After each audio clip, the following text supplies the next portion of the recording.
할렐루야. 네, 어렵습니다, 이름이. 자, 오늘의 제목은 기록된 이름들입니다. 기록된 이름들. 참 어렵습니다, 이름이.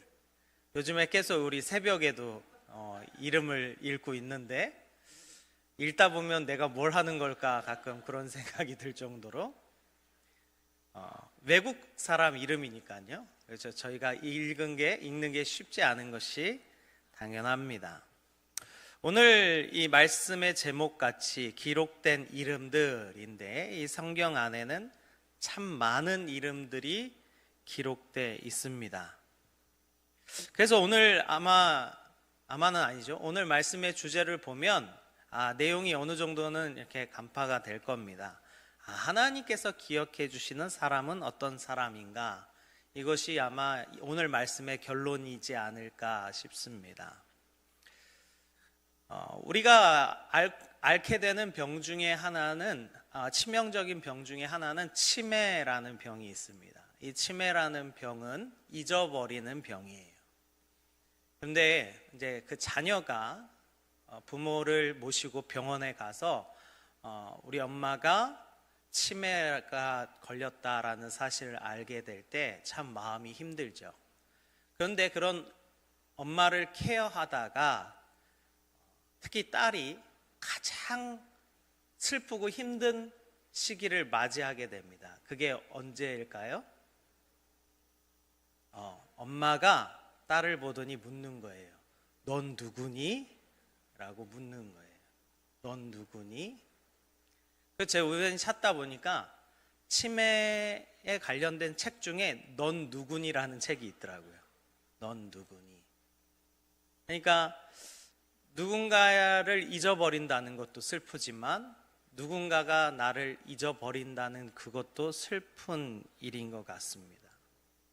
근데 오늘 말씀에는요, 하나님께서 그 이름을 아주 작은 사람까지 일일이 다 기록하여 꾹꾹 눌러 쓴 것과 같은 이름들이 가득 채워져 있는 부분이 있는데, 그것이 바로 오늘 역대기에 시작하는 부분입니다. 이 역대기는 원래 하나의 큰 책이었는데 이것을 구분하기 위해서 역대상, 역대하 이렇게 두 개로 나누어서 보기 시작을 했습니다. 이 역대기를 쓴 저자는 정확하게 누구다라고 나오진 않지만 많은 학자들이 에스라라는 학자가 이 역대기를 적었다라고 그렇게 추측하고 있습니다. 그러면 우리가 이 역대기를, 물론 이제 새벽에는 이미 시작됐지만 오늘 처음 이 역대기를 시작하는 데 있어서 그럼 어떤 배경으로 이 성경이 쓰여졌는가? 왜 이 성경의 시작에는 이렇게 이름들이 가득 채워져 있는가? 우리가 그것에 대해서 좀 주목해 볼 필요가 있을 것 같아요. 오늘 우리가 읽은 이 역대상은요, 포로기 이후에 쓰여진 성경입니다. 우리가 잘 알듯이 이스라엘은 포로로 잡혀가는 시기를 맞이합니다.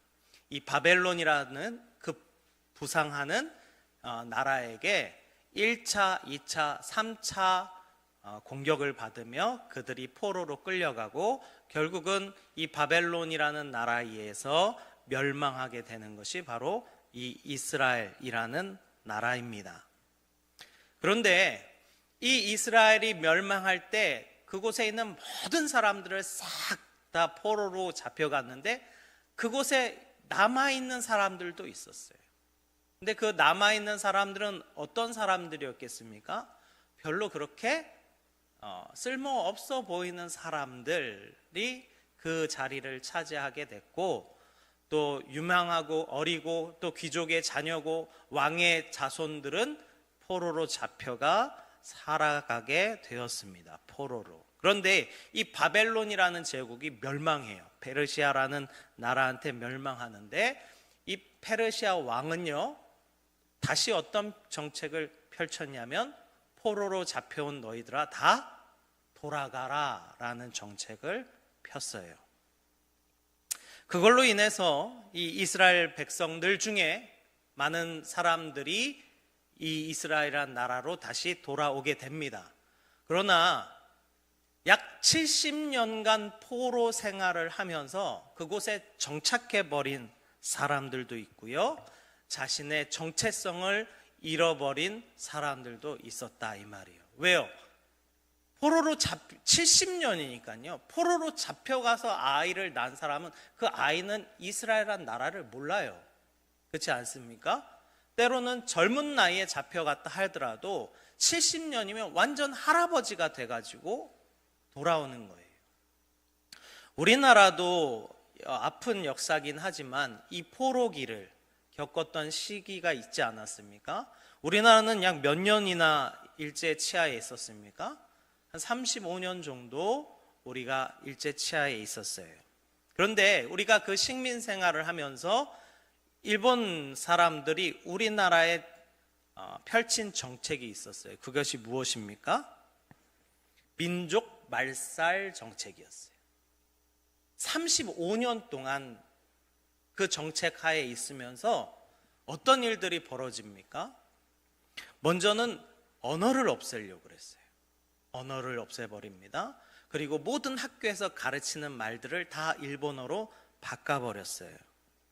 또 우리가 잘 알고 있듯이 무엇을 또 바꿉니까? 이름을 바꿉니다. 창씨 개명을 합니다. 물론 이것은 자유에 의해서 하라 그랬지만 조선의 이름을 가진 사람과 일본어의 이름을 가진 사람을 차별했어요. 당연히 조선의 이름을 가진 사람들은 취업할 수도 없었고 가난하였고 굶어 죽기까지 했습니다. 또 어떤 정책을 핍니까? 역사를 왜곡합니다. 한국 역사를 가르치는 것을 금지하고 일본 중심의 역사를 가르칩니다. 종교를 억압합니다. 신사참배를 강요합니다.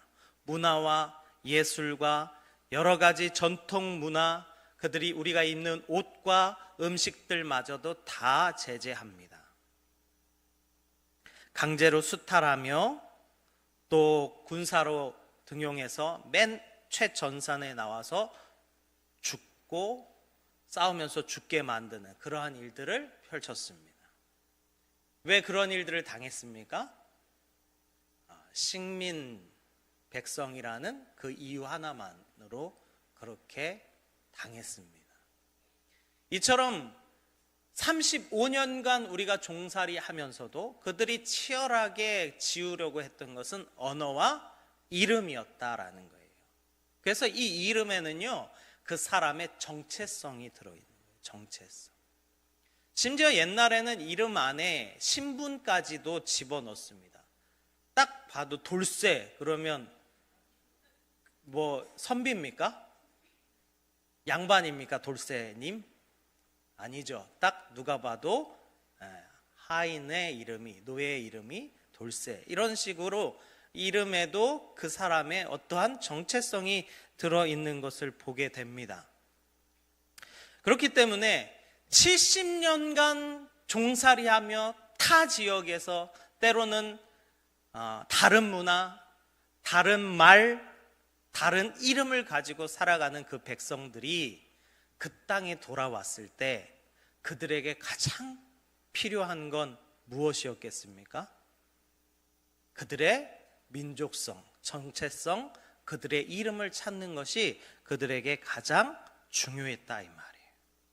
그래서 우리가 전통적으로 에스라가 쓴 것으로 기록하고 있는데, 알고 있는데, 이 역대기를 쓴 목적은 뭐냐면 잃어버린 민족의 정체성을 회복하기 위하여 가장 처음 하나님부터 시작하여, 아담부터 시작하여 지금 후대까지 내려오는 그러한 역사, 그리고 그 족보를 이 역대기 가장 처음에 기록한 것을 보게 됩니다.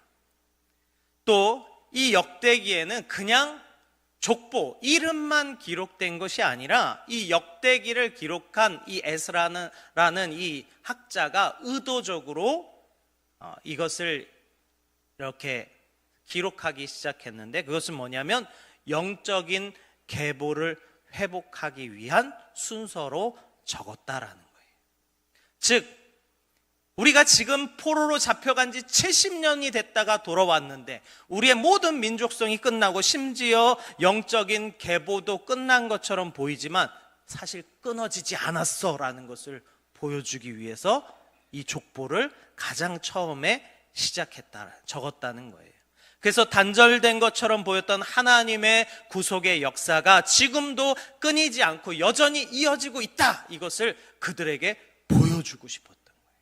그들의 정체성을 잃어버리지 않기 위해서. 그래서 그들이 처음 포로기에서 돌아와서 첫 번째 그들이 했던 것은 무엇이냐면 성전을 재건하는 거였어요. 그리고 제사장과 그 레위인의 계보를 다시 그 성전 중심으로 해서 세워가는 것, 신앙을 회복하는 것이 바로 이 역대기의 기록의 목적이다라는 거예요. 즉 이스라엘 백성들에게 이 역대기를 읽어주면서 이 에스라라는 학자가 그들에게 이야기하고 싶었던 건 무엇입니까? 너희는 그냥 우연히 존재하는 백성이 아니다라는 거예요. 철저한 계획 아래 하나님께서 우리 인류의 첫 시작인 아담으로부터 시작하여 지금 너희까지 하나님께서는 끝까지 너희를 택하여 끌어오고 계신다라는 것을 강력하게 이스라엘 백성들에게 각인시킬 필요가 있었다라는 거예요. 그러나 이렇게 적었던 이 역대기의 저자의 마음과는 다르게 그 시대의 상황은 그렇게 좋지 않았습니다. 그 시대의 분위기는 절망적이었어요. 자, 포로로 그들이 돌아왔습니다. 그래도 그나마 긍정적인 측면은 뭐냐면 어찌됐든 성전이 재건됐다는 거예요. 이 역대기가 기록될 때는 이미 성전이 재건된 후였어요. 재건이 되었고 일부 예배도 회복되었고 율법 교육도 에스라가 교육하기 시작했어요. 그런데 이제 부정적인 상황이 생기는데 그것은 뭐냐면 그들이 너무 경제적으로 피폐하다는 거예요. 그리고 주변의 민족들이 그들이 재건되는 것을 싫어합니다. 그리하여 계속 방해하고 공격합니다. 그리고 더 큰 문제는 뭐냐면 그들이 보았던 과거의 영광에 비해 너무 초라해져 버린 그들의 모습을 그들이 인지했다라는 거예요. 사실 이스라엘 백성들이 이 예루살렘으로 돌아와서 성전을 재건할 때는 우리가 이 성전을 재건하면 하나님의 영광이 다시 이 성전 재건한 것 위에 임할 거라고 그들은 기대했어요. 왜냐하면 에스겔 10장에 보면 죄악으로 인해 성전을 떠나시는 하나님의 영광이 떠나는 장면이 나오는데 에스겔 43장에 보면 하나님께서 다시 회복하실 거라는, 그래서 43장에 이런 말씀이 있어요. 여호와의 영광이 동쪽으로부터 오는데 여호와의 영광이 성전에 가득하더라. 그러니까 구약을 기억하던 그들은 우리가 성전을 재건하면 이곳에 다시 한번 하나님의 영광이 임할 거라는 기대가 있었던 거예요. 그래서 그들이 어찌됐든 간에 성전을 재건했어요. 근데 문제는 달라지는 게 없었다 이 말이에요. 그들이 달라지는 것이 하나도 없었어요.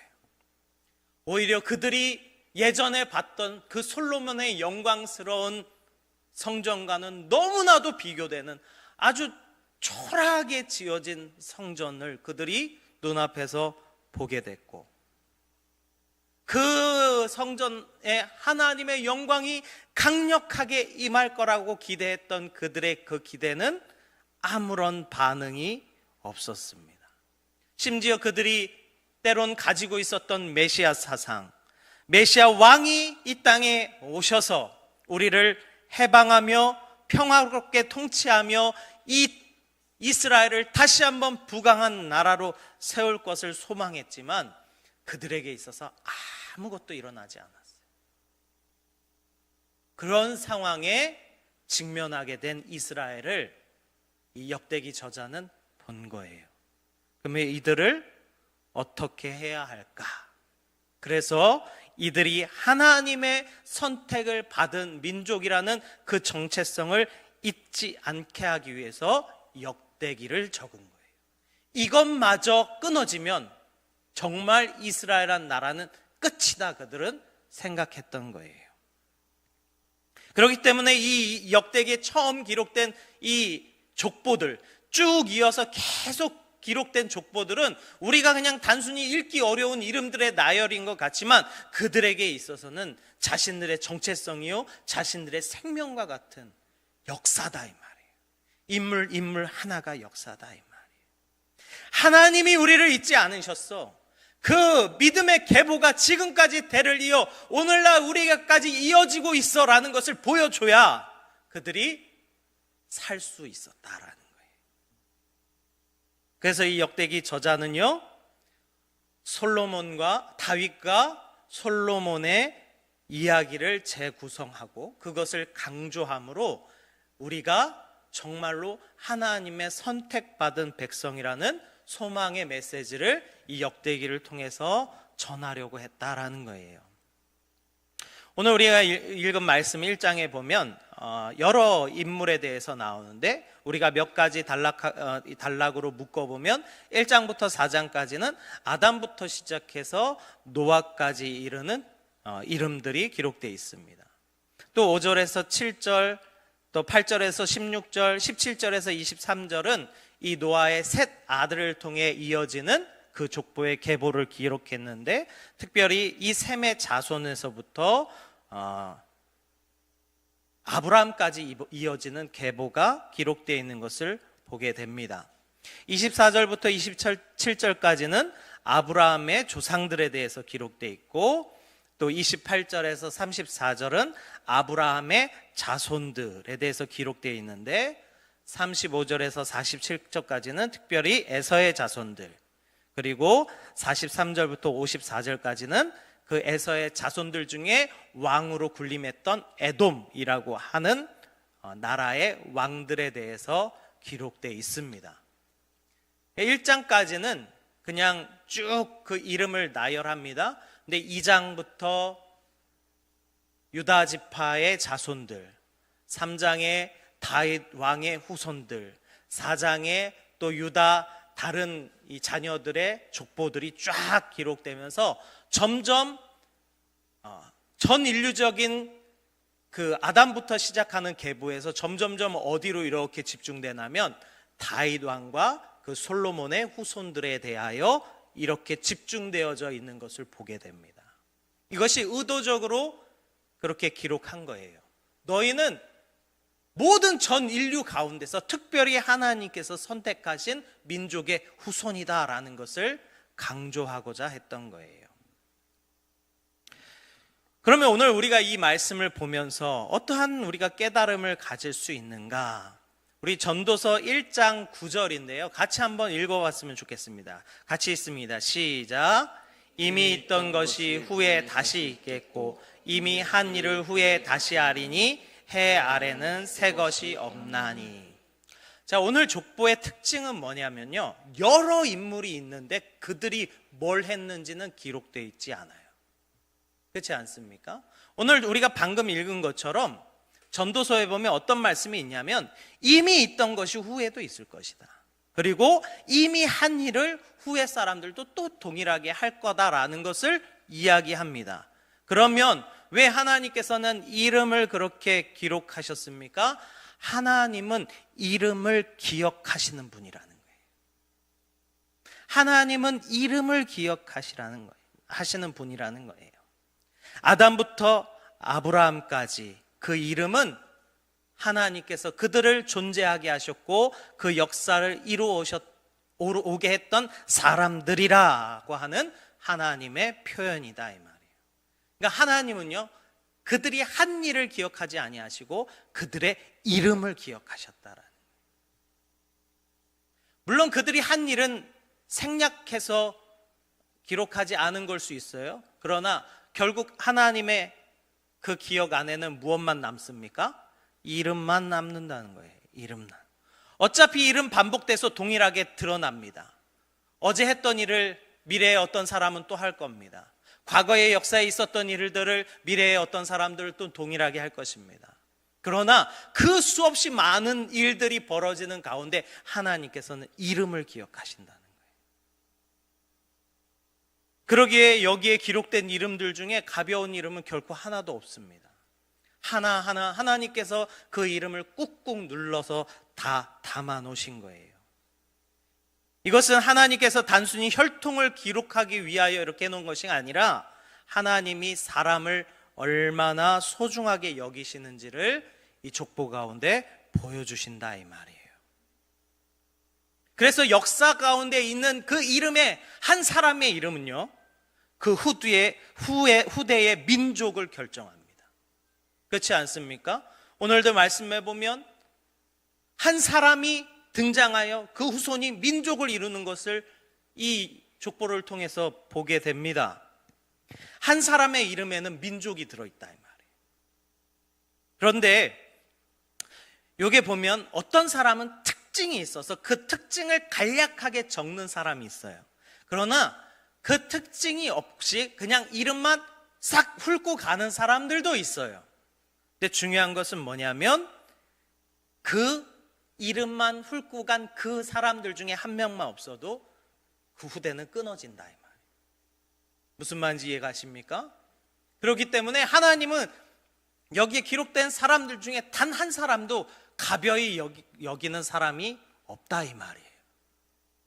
결국 그 모든 그 사람들의 이름을 통하여 결국 장차 누구의 이름이 드러나기까지, 예수 그리스도의 이름이 드러나기까지 그 족보는 결코 끊어지지 않았다 이 말이에요.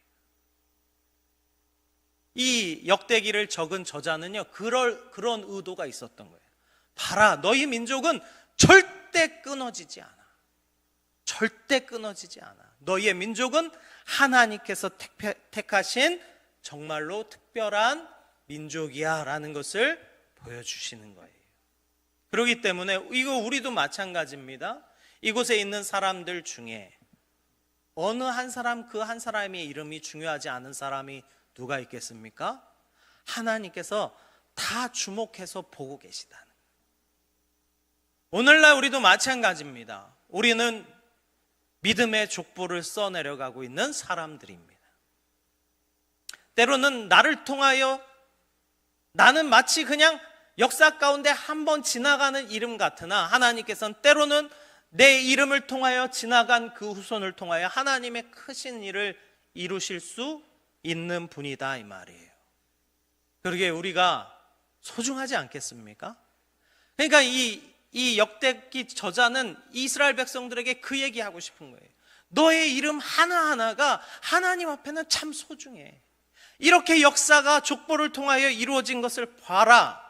이들의 이름 중에 한 명만 빠졌더라도 우리 민족이 있었겠냐. 근데 하나님께서는 그들을 다 기억하시고 이 족보를 이어가시지 않았느냐. 우리도 그 족보를 이어가야 되는 사람들이다라는 것을 그들에게 심겨줬다 이 말이에요. 마찬가지로 우리도 하나님께서 기억하여 이 자리에 오늘 이 자리에 오게 되신 줄 믿습니다. 한 사람도 가벼이 여기시지 않는다 이 말이에요. 그냥 오늘 왔다 가버리는 그런 인생이 우리의 인생이 아니다라는 거예요. 그렇기 때문에 이 하나님의 우리가 깨달을 수 있는 두 번째 것은 무엇이냐면 하나님은 그 이름들을 통하여 결국은 언약을 이루신다는 거예요.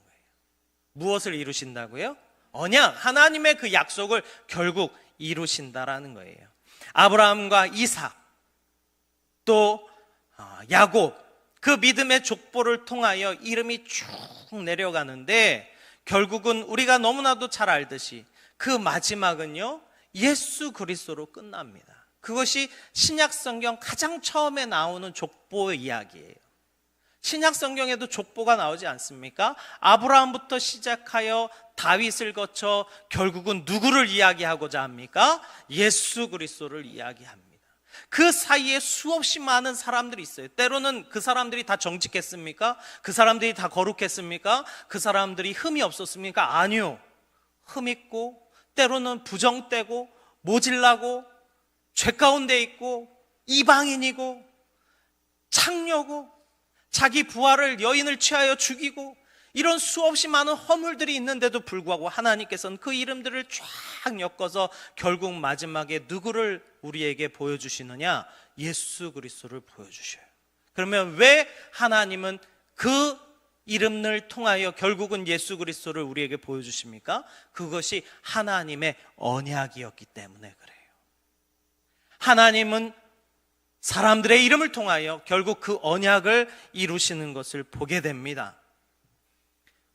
오늘 여러 인물들이 나왔지만 하나님은요, 이스마엘을 통해서가 아니라 이삭을 통해서, 에서가 아니라 야곱을 통해서 그 역사를 이루시는 것을 보게 돼요. 이것은 철저하게 하나님의 주권적인 선택과 인도가 이 말씀 가운데 있었다라는 거예요. 하나님의 약속은 세월이 지나도 반드시 성취되는 줄 믿습니다. 네. 세월이 지나고 안 이루어지는 것 같아도 하나님께서는 반드시 자신이 약속하신 그 언약을 이루신다 이 말이에요. 우리가 성경을 보면 잘 알듯이 하나님께서 처음 아브라함에게 오셔서 내가 너를 복되게 하겠다, 너의 후손이 많아지게 하겠다 약속했어요. 근데 이 약속을 처음 들은 아브라함도 그런 생각을 했을 거예요. 내가 자식을 많이 낳으려나? 우리도 생각하기에 하나님께서 아브라함을 통해서 민족을 이루시려나 보다.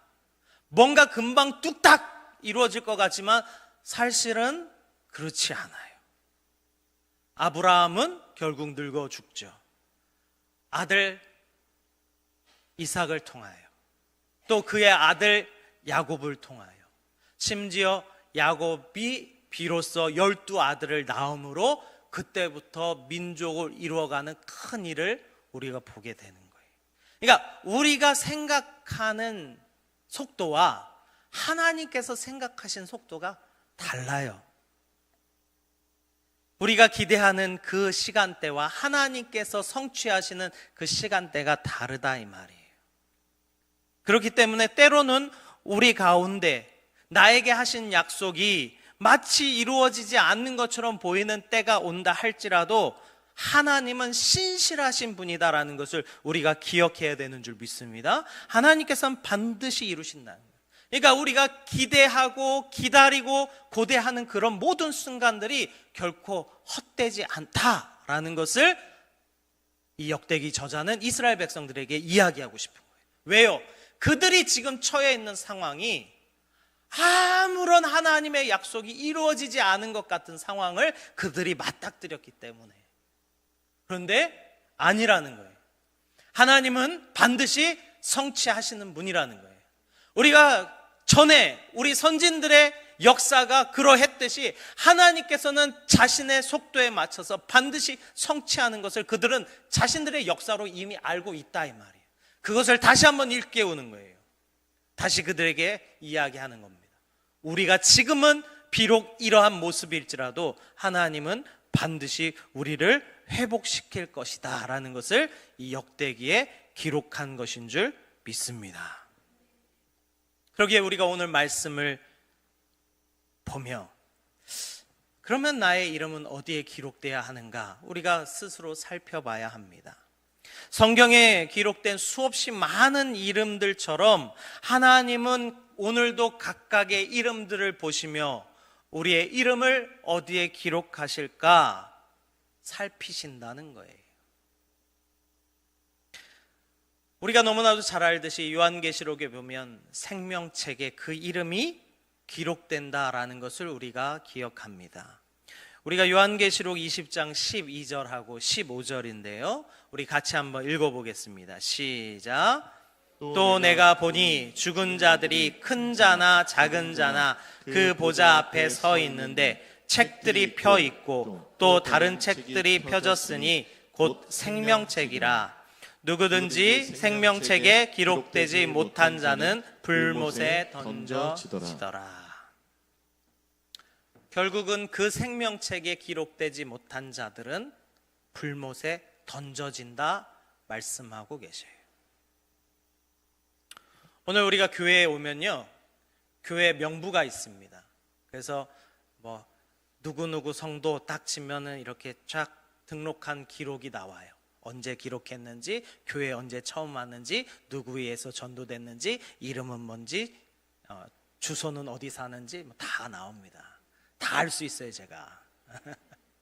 자, 근데 이제 문제는 뭐냐면 분명히 우리 교회의 이름에 명부에 이름도 있고 또 기록도 있는데 우리의 이름이 하나님의 생명책에는 없다.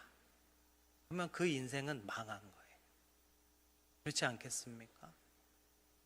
그리고 그런 사람들이 성경은 뭐라고 말하냐면 많다라고 말합니다. 그게 안타까운 거예요. 교회 이름들이 올라가 있고 교회 명부에는 이름이 있고 믿는 사람 같은데 성경은요, 하나님의 생명책에 기록되지 않으면 불못에 던져진다 이야기하고 있어요.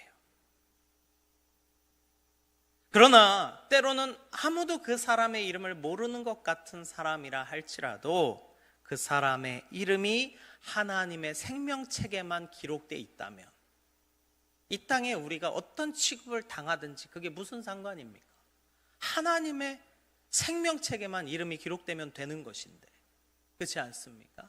근데 우리는요, 자꾸 우리의 이름을 어딘가 드러내려고 그래요. 이름을 어디에 높이려고 그래요. 그것이 인류의 역사였어요. 자신의 이름을 끊임없이 높이는 것, 올리는 것, 드러나게 하는 것, 이것이 우리 이 땅 가운데 가지고 있는 소망 아닙니까? 근데 아무리 그러한들 하나님의 생명책에 이름이 없다면 그 사람은 망한 자다라는 거예요.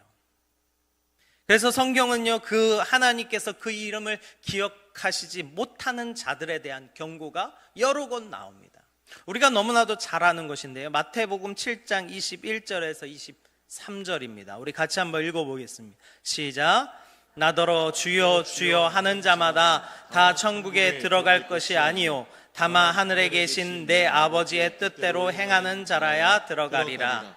그날에 많은 사람이 나더러 이르되 주여 주여 우리가 주의 이름으로 선지자 노릇하며 주의 이름으로 귀신을 쫓아내며 주의 이름으로 많은 권능을 행하지 아니하였느니까 하리니 그때에 내가 그들에게 밝히 말하되 내가 너희를 도무지 알지 못하니 불법을 행하는 자들아 내게서 떠나가라 하리라. 자, 이 말씀의 가장 슬픈 부분은 이건 거예요. 내가 너희를 도무지 알지 못한다. 하나님 앞에 딱 섰는데 너는 누구냐? 라고 하는 이 말 한마디가 그 사람을 절망 가운데 끌어간다라는 거예요. 근데 오늘 우리가 방금 읽은 말씀에 보면 이런 말씀이 있어요. 나더러 주여 주여 하는 자마다, 21절인데요, 하는 자마다 다 천국에 들어갈 것이 아니요 다만 하늘에 계신 내 아버지의 뜻대로 행하는 자라야. 내 아버지의 뜻대로 행하는 자라야, 이렇게 이야기하고 있는데 여기서의 말씀의 초점은요, 행하는 자가 초점이 아니라 어디에 초점이 있는 거예요? 내 아버지의 뜻대로의 초점이 맞춰져 있는 거예요. 그러니까 21절의 핵심은 행하는 자에 있는 게 아니라 내 아버지의 뜻대로의 초점이 맞춰 있는데 22절을 우리가 다시 보면 이 사람이 뭐라고 대답하냐면 나는 그날에 많은 사람이 나더러 이르되 주여 주여 우리가 주의 이름으로 선지자 노릇하며 주의 이름으로 귀신을 쫓아내며 주의 이름으로 많은 권능을 행하지 아니하였나이까. 지금 뭐에 대해서 이야기하는 거예요? 행하는 거에 대해서 이야기하는 거예요. 21절에는 행하는 것이 초점이 아니라 아버지의 뜻대로가 초점인데 이 사람은요 뭐라고 대답하냐면 아버지 내가 이것도 행했고 이것도 행했고 이것도 행하지 않았습니까? 라고 이야기하는 거예요. 그러니까 이 사람은 여전히 자신이 무엇을 했는지만 초점이 맞춰져 있는 거예요. 그러니까 주님께서 그 사람에게 단번에 뭐라고 말씀하십니까? 이 불법을 행한 자들아, 이렇게 얘기합니다. 불법을 행한 자들아. 우리는요 잘 기억해야 됩니다. 무엇을 행했느냐라기보다도 더 중요한 것은 뭐냐면 아버지의 뜻대로라는 거예요. 잘 기억하셔야 돼요. 무엇을 행했느냐보다 더 중요한 것은 아버지의 뜻대로라는 거예요. 이거는요 우리가 신앙생활을 한다는 것, 즉 하나님의 생명책에 기록된다는 것은 결코 어떤 신앙적 행위로만 기록된다는 것이 아니라는 거예요. 우리가 착각하면 안 됩니다. 교회에서 열심히 하니까, 남들보다 더 돋보이니까, 남들보다 더 수고하니까 당연히 내 이름은 생명책에 있겠지, 착각하지 말라는 거예요. 하나님, 내가 이것도 했는데요. 심지어 귀신도 쫓아냅니다. 선지자 노릇해요. 하나님 말씀과 하나님의 예언을 선포해요. 근데 하나님의 뜻대로가 아니었어요. 그건 무엇이었을까요? 자기 뜻대로였어요. 자기 뜻대로. 그래서 예수님께서는 너희를 도무지 알지 못한다라고 이야기한 거예요. 이는 단순히 하나님께서 우리를 안다 모른다 어떤 그런 정보적인 측면이 아니라 하나님과의 인격적인 관계, 내가 너를 알고 너가 나를 아는구나 라고 하는 그런 관계적 개념이 빠졌다 이 말이에요. 뭔가 열심히 합니다. 근데 그 사람과 하나님이 관계는 없어요. 찬양을요 기가 막히게 부를 수 있습니다. 그러나 그 찬양이 하나님과 상관없을 수 있어요. 왜요? 내가 뽐나거든요.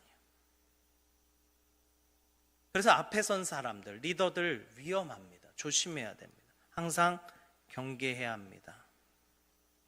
오늘 하나님의 말씀은 뭐냐면 내 아버지의 뜻대로 행하는 자가 들어간다. 즉 그 이름이 기록된다라는 거예요. 믿음은요 반드시 삶의 열매로 나타나는 줄 믿습니다. 반드시 열매로 나타나야 되는 거예요. 그 행위 자체가 그 사람의 이름을 생명책에 올려주진 않는다 이 말이에요. 예를 들어 볼까요? 교회에서 열심히 봉사했어요. 팀을 이뤄서 열심히 섬겼어요. 뭔가를 아주 뻔들어지게 했습니다. 근데 다 상처만 입고 끝났어요. 왜 그럴까요?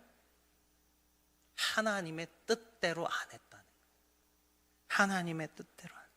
열심은 있었는데, 내 열심은 있었는데, 그래서 막 밀어붙이죠. 이렇게 해야 된다, 저렇게 해야 된다, 치고받고 막 하다 보니까 영혼이 떨어져 나가고 상처 입고 죽어가는 것은 전혀 알지 못한 채 그냥 막 밀어붙이는 거예요. 하나님의 뜻이 어딨냐 이 말이에요. 하나님의 뜻이 어딨냐. 내 열심이 있었는데 하나님의 뜻은 아닐 수 있다라는 거예요. 우리가 이것을 가볍게 볼 게 아닌 게 이것이 결국은 자기 열심이거든요. 이런 자기 열심은요 교회를 오래 다닌 사람일수록 더 많이 나타납니다. 당연한 걸 수도 있는데 교회를 더 많이 다니고 더 오랫동안 수고하고 봉사했던 분들한테 나타날 수 있어요. 그렇다고 그렇게 수고하시고 애쓰신 분들이 잘못됐다는 얘기 아닙니다. 오해하시면 안 돼요. 꼭 이렇게 얘기하면 오해를 해요. 그러면 교회에서 아무것도 안 해야지 막 이러면. 그게 아니잖아요. 이해하시죠? 그런 의미가 아니에요. 그런 거예요. 일을 하면서 내가 일을 해도 너보다 많이 하지 않았겠냐? 너의 생각보단 내 생각이 낫지 않겠냐? 이거는 이렇게 하는 게 맞지 않겠냐? 저렇게 하는 게 맞지 않겠냐? 맞을 수 있어요. 그게 더 합리적일 수 있어요. 일 진행에 있어서 그게 옳을 수 있어요. 근데 하나님의 뜻은 아닐 수 있다 이 말이에요. 왜요? 영혼이 상처받고 심령이 어린 영혼이 교회를 떠나버리고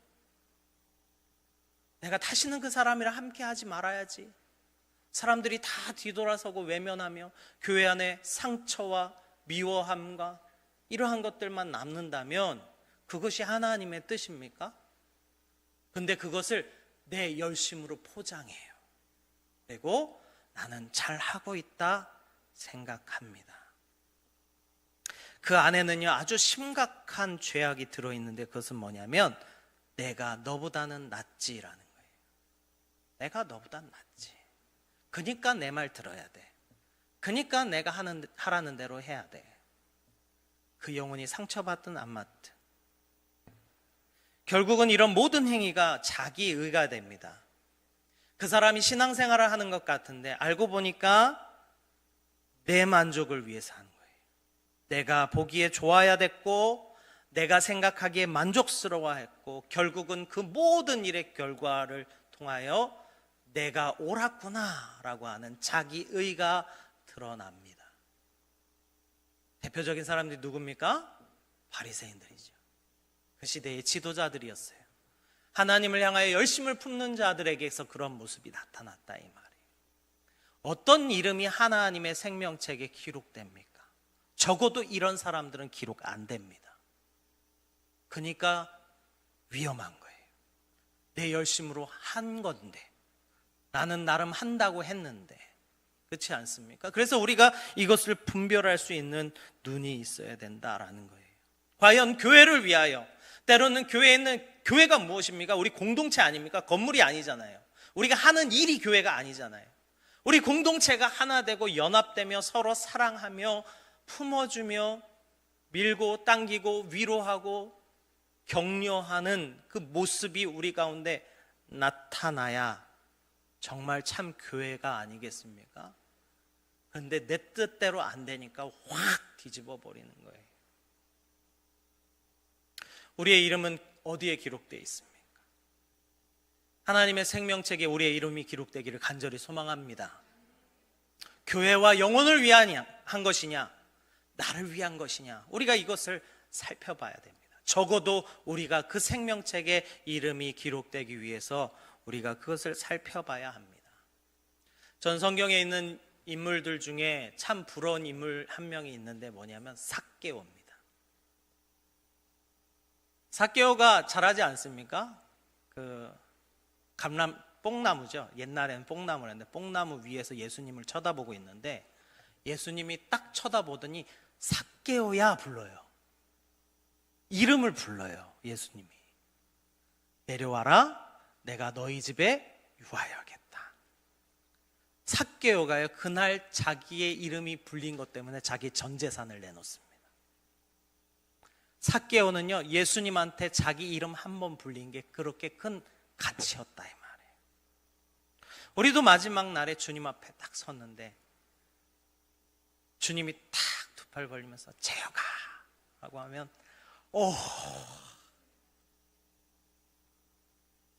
우리가 다 그렇게 되어야 되지 않겠습니까? 근데 주님이 딱 보더니 너는 누구냐? 라고 할 때 우리의 인생은 진짜 절망이에요. 우리 성도님들의 이름은 어디에 기록되어 있습니까? 하나님의 생명책에 이름이 기록되어 있다고 확신하십니까?